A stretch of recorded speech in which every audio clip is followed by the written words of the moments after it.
So, House of the Dragon season 2 is here, much anticipated. I have seen the first 2 episodes. Alan, you saw the first episode. Let's talk about the first episode. No spoilers. I'll say this. I'm going to cut to the chase. It picks up right after the events of the season finale for season 1, which was we dramatically saw uh, a death in the episode, and this is a son for a son. What do you think's going to happen in the first episode? Someone's going to die. A son may die. The sun may set, and that is the machinations involved in the first episode. I'll say this, just overall, because I don't want to talk story specifics. If you want that, to me, I have to recommend Nerdrotic is the best person on commentary. I can't always keep track of the characters. I forget some of the names, but I know, like, oh, Matt Smith is great. I like him. And she's good. And there's that other guy. But I'm not that bad. But I'll just say it was kind of disappointing. I expected something big in the first episode. It was slow moving, which I'm okay with. And it wasn't bad. Just to be clear, it was not a bad episode. I expected the payback to be on a scale of Red Wedding. It wasn't even a tenth of that. It wasn't bad, like I say, but this is Game of Thrones. People don't just die. They die horribly, horrific, like ironic, or like, oh my God, they were in love and now they're impaled on a stick. Like, it wasn't like that. I was ultimately, to be fair, I was kind of disappointed. I think, and I've seen the second episode too, and it's like, I feel like they're just resetting the stage for a buildup for something really bad later in the season. I thought it was slow and just okay. I expected more, something of a disappointment. It wasn't, to be clear, it's not bad. It's like episodes of Game of Thrones sometimes are about story. Like, we get into the character drama, and there's not a lot of drama, or not a lot of death and destruction.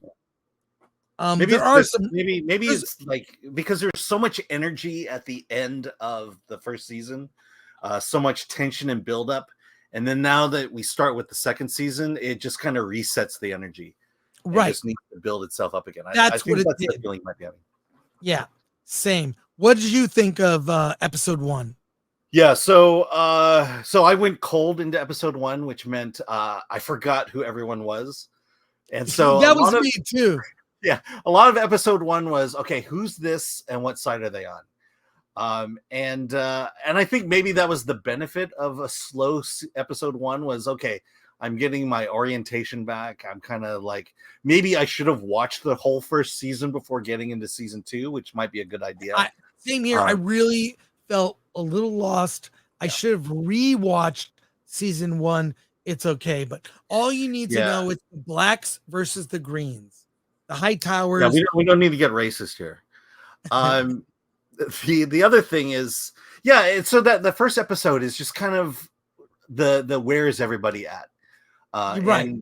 And, it's like resetting the chess pieces, and then you get to the end of that first episode, and it's like, okay, this is what I remember House of the Dragon being with the ending of that first episode. But yeah, I was like getting worried because that first 45 minutes were okay. Where who is that? What was their motivations? And there's a lot of talking. And then you either need a rewatch of season 1, or at least one of those YouTube videos that's like YouTube videos like, here's what you need to know. And you really need a recap video before going into it. And I don't think they set it up well with the one we got. Yeah. So I'm look, It's probably the best television out there right now. So I'm still in, definitely still in. No, I'm still in. Like, look, it's okay. It's a slow burn, a slow build. There's a death.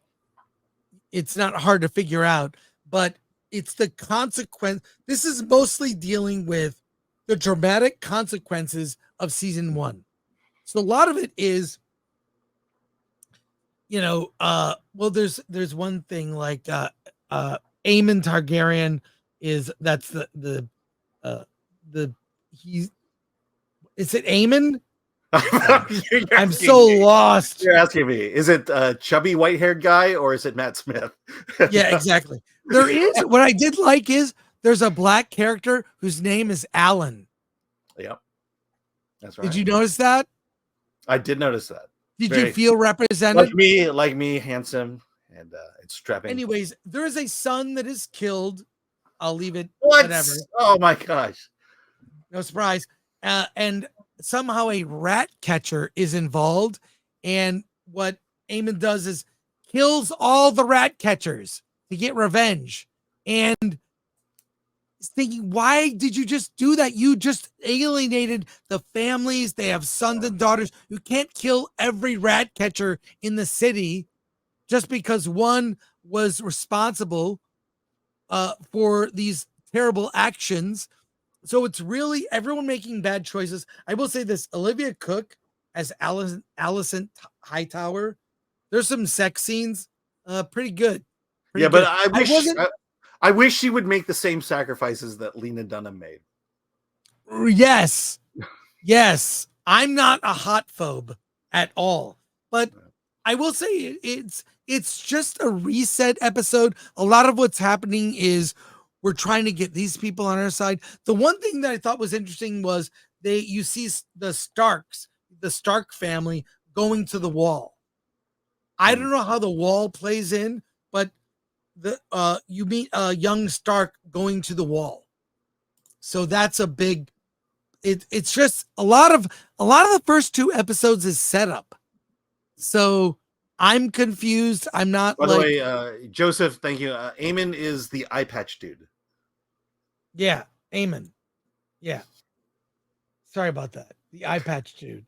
But I'll just say I'm gonna watch the whole season. I'm just saying the first 2 episodes pretty much resetting the table, and it was good. And I'm still in. You, Alan? Yeah, no, definitely in. And now that you spoiled the second episode for me, I know what's happening. You'll see. It's I know. There's a lot. It's just a lot of people die in the second episode. Yeah.